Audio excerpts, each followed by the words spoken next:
हमले के बीच यूक्रेन ने रूस के 4,300 सैनिकों के मारने का दावा किया है। इतना ही नहीं, यूक्रेन की ओर से जारी बयान में करीब 150 रूसी टैंक को भी बर्बाद करने का दावा किया गया है।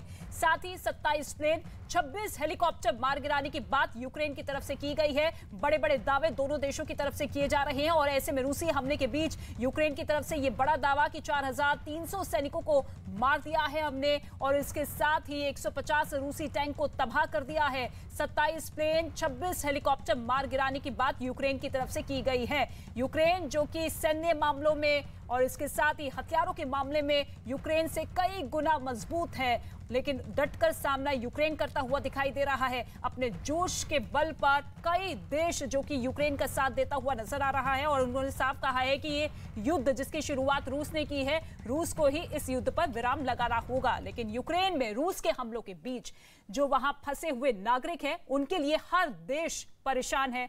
गंभीरता हर देश की तरफ से जताई गई है और बड़ी संख्या में भारतीय छात्र भी यूक्रेन में मौजूद हैं, जिनकी वापसी के लिए भारत सरकार ने युद्ध स्तर पर अभियान चला रखा है। यूक्रेन में फंसे छात्रों को भारत लाने के लिए दिल्ली में मुख्य कंट्रोल रूम बनाया गया है।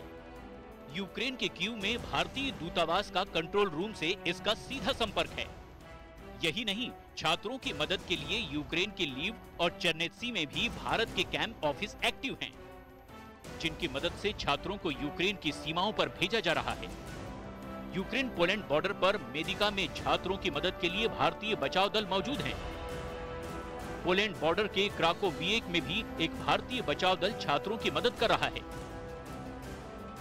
इसके साथ ही स्लोवाकिया के वेस्ने नेमेके बॉर्डर क्रॉसिंग पर भी भारतीय बचाव दल छात्रों को रिसीव कर रहा है। इन सभी बॉर्डर में भारतीय बचाव दल छात्रों को साहोनी बॉर्डर क्रॉसिंग के जरिए हंगरी और सुकीवा बॉर्डर क्रॉसिंग के जरिए रोमानिया लेकर पहुंच रहा है। हंगरी और रोमानिया में लगातार भारतीय विमानों की मौजूदगी है, जिसके जरिए छात्रों को दिल्ली और मुंबई लाया जा रहा है। तो हर एक भारतीय नागरिक की छात्र की घर वापसी हो रही है और 3 फ्लाइट्स अभी तक आ चुकी है और ऐसे में ऑपरेशन गंगा लगातार जारी है। लेकिन रूस की सेना यूक्रेन के खेरसोन में घुस रही थी, तभी यूक्रेनी सेना ने ड्रोन से हमला कर दिया है। यूक्रेन की सेना की ओर से यह बयान सामने आया है कि हमने ड्रोन से हमला किया है।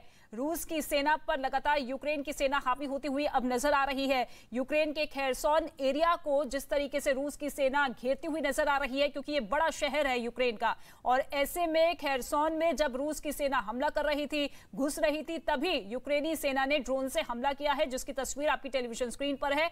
आसमान में किस तरीके से ड्रोन से हमला किया गया और इसको मार गिराया गया। ये महायुद्ध जो कि पिछले 4 दिन से लगातार जारी है। ऑफर बातचीत का यूक्रेन के राष्ट्रपति ज़ेलेंस्की ठुकरा चुके हैं कि शर्तों के हिसाब से बातचीत नहीं होगी और ऐसे में